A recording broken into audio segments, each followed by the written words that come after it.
What's going on? Carmix here, and welcome to the DJ tutorial that nobody asked for and even less will care about. This is about juggle notation. So we're talking niche of the niche. In the world of DJing, there's turntablism, and then juggling, and then notation. So basically this amount of people I expect to search up this video and care about it. But basically this video is a way I think I came up with on how to write down all your beat juggling. And I guess ultimately it could be used to document your routines in full for DMC or IDA, or even the more standard DJ routines where you have crazy transitions that you want to figure out. This way you can actually write them down and know exactly how to execute them and never forget them. I'm going to talk about a few things in this video, so feel free to skip ahead. Firstly is why I created this notation and why I think it's useful. The next part, I'll actually explain the notation and how it's done and used and how you can customize it for your own routines. I'll next then show 1 minute of a classic routine that I notated myself from just watching the video and go through each step and talk out each step throughout the notation. And hopefully that will help the notation actually make sense. And then finally, I'll show the same 1 minute classic routine notation along with the video and try to sync everything up so you actually see how the notation is executed. So why did I create this notation? So some years ago when I decided I wanted to enter the DMC, I assumed that what people would do is in preparation for the DMC, a year or so before, they would just start creating their routines and practice hours every day, gradually building on their routine. DMC routines are 6 minutes long, usually made up of a bunch of mini routines. So I guess what people would do is videotape themselves, or maybe they have their own personal way of notating things, writing them down. But the point is they would work for many hours, I assume every day, working on this routine and gradually editing things as they go, constantly practicing what they've worked on until they get to that final full 6 minute routine. So I knew I wasn't going to do that. I was not going to dedicate many hours every day to work on my DMC. What I could do is dedicate 1 hour a day, but for a very long period of time, years if needed. Also, what I didn't want to do is waste time practicing the mini routines that would then change as the routine would progress. So my thought process was, how can I create a full 6 minute routine that I have completed and solid, then practice that full routine as long as needed before I entered. More importantly, by writing the routine down, I can actually visually see that every beat is accounted for, that the structure makes sense in terms of intros and the body and transitions, and to make sure that the routine would flow well and fall within the 6 minute time frame. So interestingly enough, the proof of concept worked because I developed this notation late 2019. I then started to work on my routine and I had maybe 2 minutes, 2.5 minutes done. COVID hit, everything stopped. DMC went silent. I diverted, did some other stuff for years, maybe almost 3 years. Then I decided to get back into it.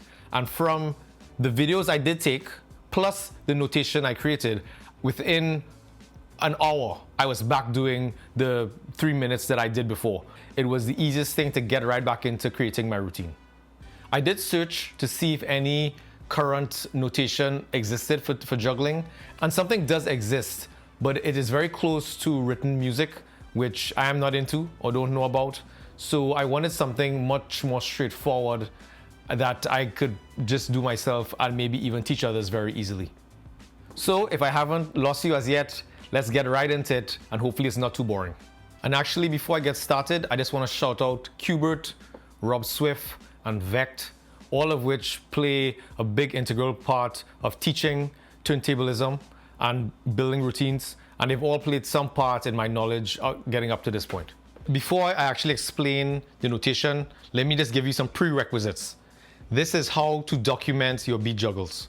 So before even looking at this video, you should know what beat juggling is, how to beat juggle, already trying to create a routine or you've created routines before.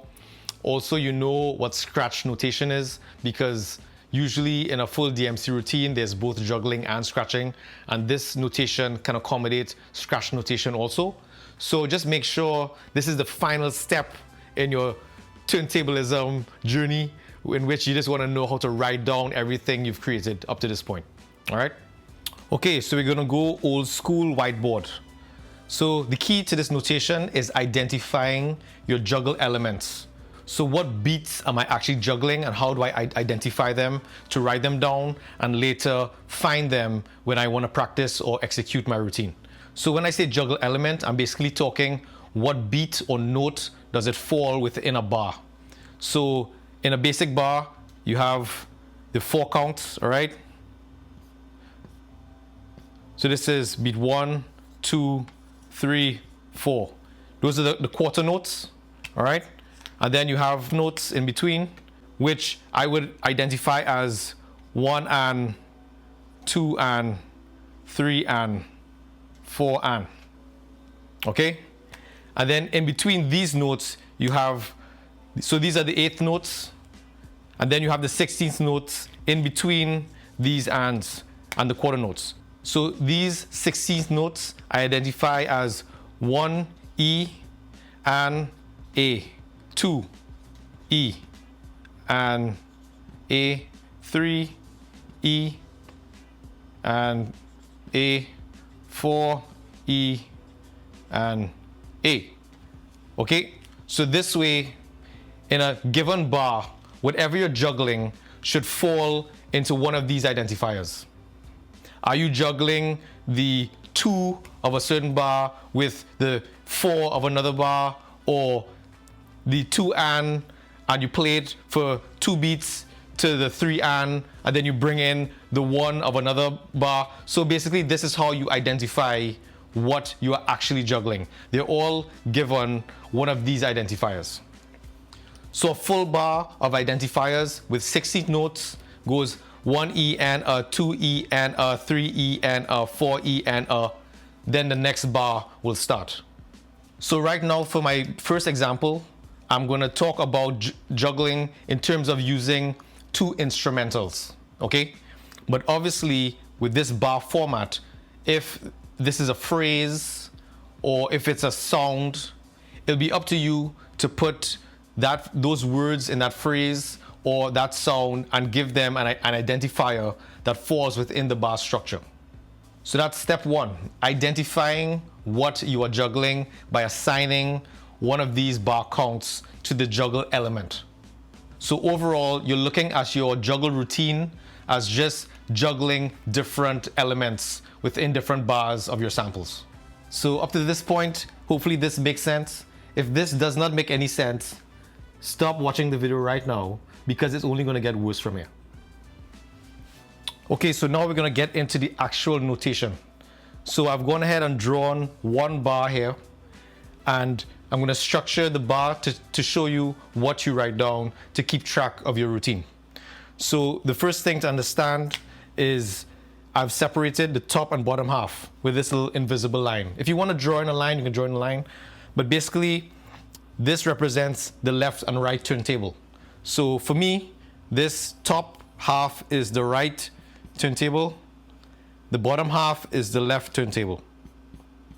That's step 1. The next thing I would write in is the BPM of this current section of the routine. So I would write that in the top, the BPM, whatever it is, all right? The next thing I write in is what bar am I pulling the elements from my samples. So for the right side bar, bar 1, bar 2. So these are just what bar in the sample 1 and the sample 2 on the right side and the left side, which bar are those samples coming from. So that's basically the first overall structure of the notation. So now a very simple 1 bar example will be if I have the same instrumental and I'm going to start from the first bar on both sides. Let's say the BPM is 90. I'm starting, let's say the song began, the instrumental began on a 1. on the first bar. So I'm going to go both left and right side. I'm starting from the beginning of the song on the first bar, and it starts on a 1. I'm going to loop using simple beat juggle techniques. I'm going to do a 2-beat loop. It will look like this. Starting on the right side, I'm going to play 1 and 2. Then I switch over to the left side, 1 and 2. Okay? And then if I was to continue this beat juggle for a 2-beat loop, all right, I have the same bar structure. It will be back to the right side, 1 and 2, to the left side, 1 and 2. And there's that invisible, there's that left and right separator there, all right? So by just looking at this, I can see that these are 2 bars. I have not, if I want to indicate I stayed on the same bar, I can put the 1 and the 1. So by just looking at this, I know that I have pulled back, I've rewound the records to go back to the 1 on the first bar. Same thing here. I've rewound on my left hand to go back to the 1 on the first bar. And as simple as that. This is the simplest example of a 2-beat juggle in which I've played 2 bars and done my my reverse pullbacks and dropped on the 1 on each side after 2 beats. Okay, so that was a simple example. So the next thing I want to talk about is what I call modifiers. So obviously juggle routines are way more complicated than what I just showed. So an example of a modifier is pulling an element from a previous or next bar. So what I would do to indicate these things is use a dot. So let's say it was a 1 from a previous bar, I put the dot before. So this is for previous. And then, or I do the dot after for next. Obviously that 1 is just an example. It could be any one of the elements that I previously showed within a bar. The next is how if you manipulated that that element in any way. For example, a simple baby scratch, I would mark an X. This is a baby scratch. Also, if I use the up fader to execute the element, I use this little up arrow. So that's for the up fader instead of the cross fader. For double quick babies, I would use an asterisk. These are the double babies.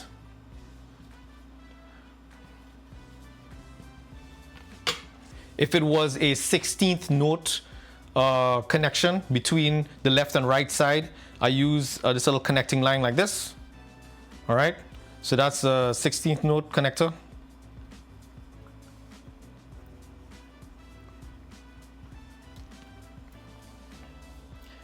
Once you see the classic example I'm going to show, it will all make sense. But my point is, the modifiers is where you customize the notation for your liking.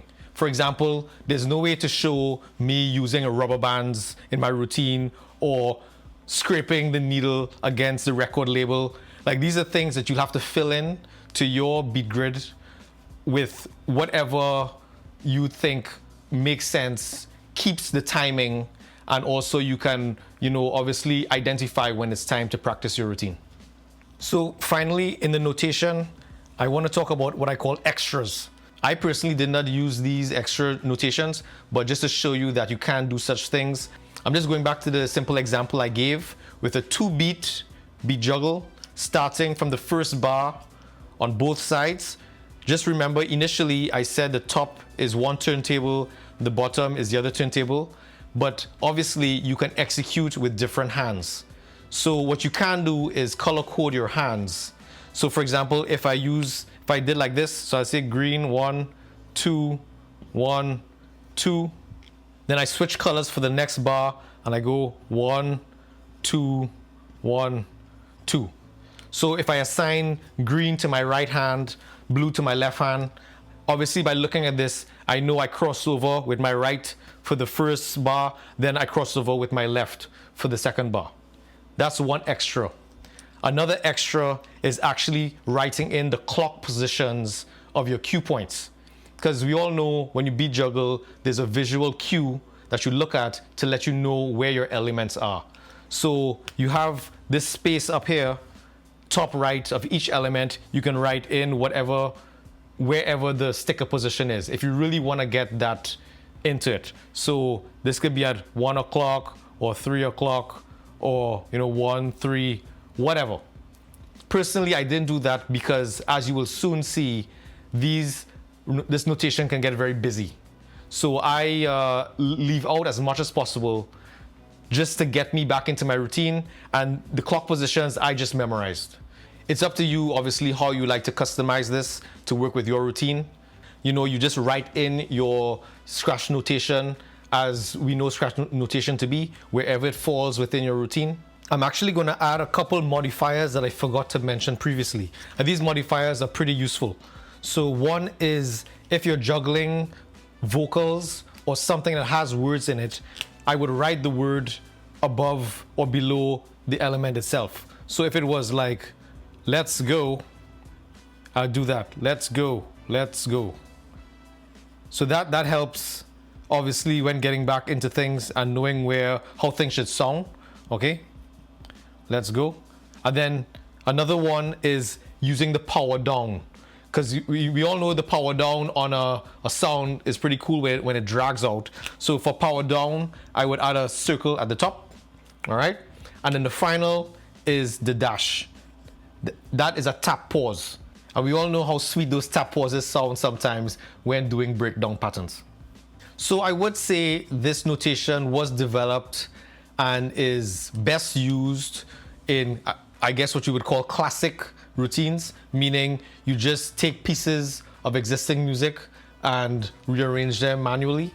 But if you get into the editing and the producing of your routines where you chop stuff up, I still think this notation can be used, but now it's up to you to assign bars and the bar structure to your chopped elements, or chopped samples, I should say. If your routine is so edited it doesn't make sense to use this notation, or it's too complicated, then that opens up a whole different discussion, I guess. Okay, so this is what 1 minute of a classic DMC routine looks like notated. So next, what I'm going to do is go through each bar of this notation and explain it to the best of my abilities. Then what I will do is play that classic video, the first minute, synced with this notation, and hopefully everything will come together. Okay, so I'm going to try to make this as quick and painless as possible. Try your best to follow along as I go through this 1 minute notated classic juggle routine. All right, so it starts here where it's indicated that the first part of this routine is going to be 104 BPM. On the right side, we're starting with bar 1, and on the left side, we're starting in bar 4. Okay, so what's going to happen is basically bar 1 on the right side is just going to play from the first count, and it's playing out as shown at the top here. And then we're going to fill with the third count of bar 4 on the left side, and we're going to fill in between using this 3 count here, and it goes into the second bar also. You continue to fill in these areas. As I said before, I like to make things as simple as possible when it comes to the notations, so I just leave out the eighth notes in between, but you can see here this just continues to play on the right side, and it continues to go on for 4 bars. So I also leave out the fact that this is bar 2, bar 3, and bar 4. So something like this to me indicates that this right side is just allowed to play. And what we're actually doing here is we're trick mixing on the left side. And what's happening is we're using count 3 on the left side in bar 4 to fill a number of times. Also the 3 and fills in here in bar 2. This shows a 16th note connection. So this is a quick connected like doo-doot sound where the 3 and the 1 connect to start bar 3. And then here you can see the same third beat in bar 4 is used to do a scratch. This is a couple chirps and a half baby. And then once again, the fill happens as the previous bar, where the fill of the 3 and the 3 and goes in between the 3 and the 3 and 4 on the right side. And then we go into bar 4 when the right side is still allowing to play, and some more fills happen. The count 3 here goes in between the 1 and the 2.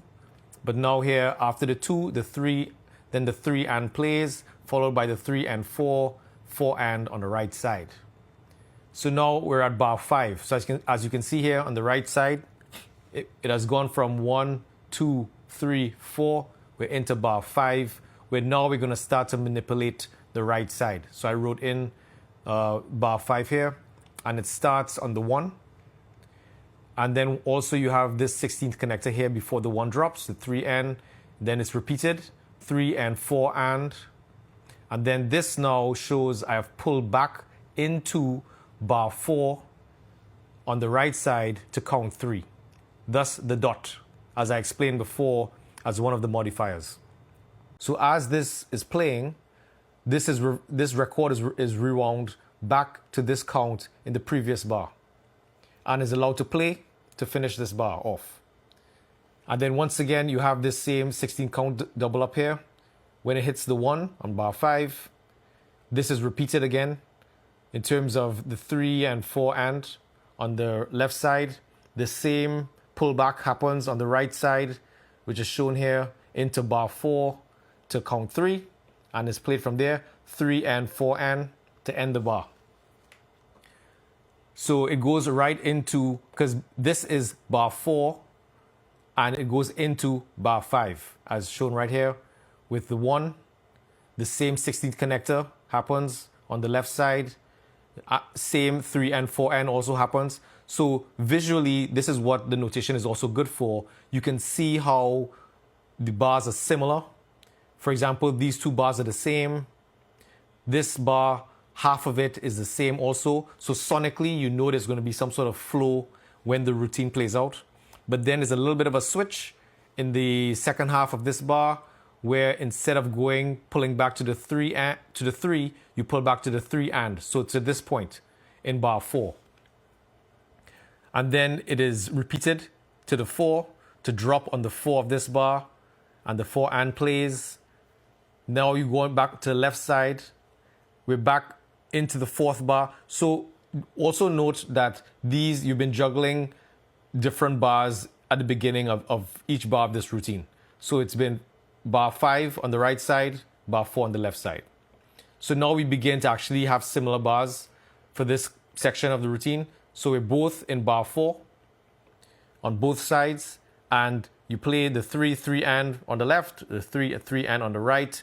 It goes into the 5th bar, showing the dot. So you play the 1, 1 and on the left, same on the right, 1, 1 and on the right. Ends that bar. And then now for the following bar, you can see we're now into bar 5.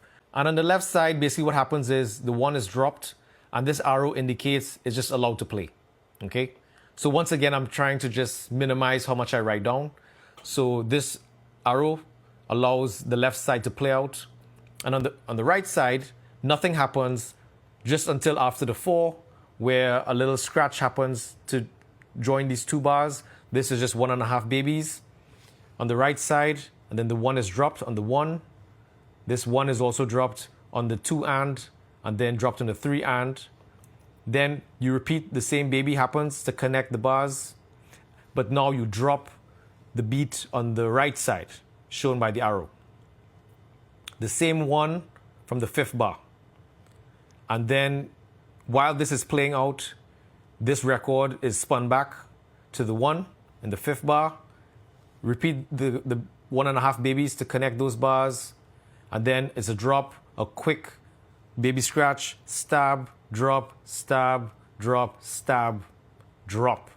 And it's dropped again and allowed to play. So this bar, all that's happening is the left side is playing. That's it. This one bar is just the left side playing. And what is actually happening is a pullback on the right side to get back to the 1 in the 5th bar. Because remember, back here on the right side, it was allowed to play for 2 bars. So you got to pull that back to get back to the 1 on the right side. And as a connector, before the bar begins, this indicates a slow drag back. So on the 1, you hear the drag back and then the drop on the 1. And it's allowed to play to count 3. But before count 3, there's a 16th connector here on the left side with the 3 and then it's repeated 3 and 4 to end that bar. Now we go into the next bar here, using the same 1 in the 5th bar on both sides. 16th connector again to start the bar. It's allowed to play to 2, a baby scratch. This 1 is dropped on the 3, allowed to play to 2. A baby scratch connector between these 2 bars, dropped in the 1, and then the 1 and is played. The 1 and the 1 and is played on the other side. 1 and 1 and is played on the next side. So this is a back and forth between the 2 sides. Obviously, there's a pullback here to get back to this 1 in the 5th bar. So to end this bar, this dot indicates that you're actually pulling back to the 4 end in bar 4 on the right side, and you're dragging back over the 4 and then dropping that 4 in the 4th bar on the 4. And then there's a tap pause to then play the 4 and afterwards. So these 2 elements are exactly the same. And also, knowing that the tap pause comes at the end of the bar, I know that it's going to go into the breakdown pattern. So that is actually shown right here by the 70, meaning the rest of this section of the routine is going to be at 70 BPM. All right. And there's also another tap pause here to start the bar. So now we're playing the 1 and 1 and on the right side. You go into the 4 and 1. So this 4 and is in the 5th bar going into the 6th. All right. So it's a 4 and from the 5th bar into the 1 of the 6th, and a quick connector here to the 2 on the right side.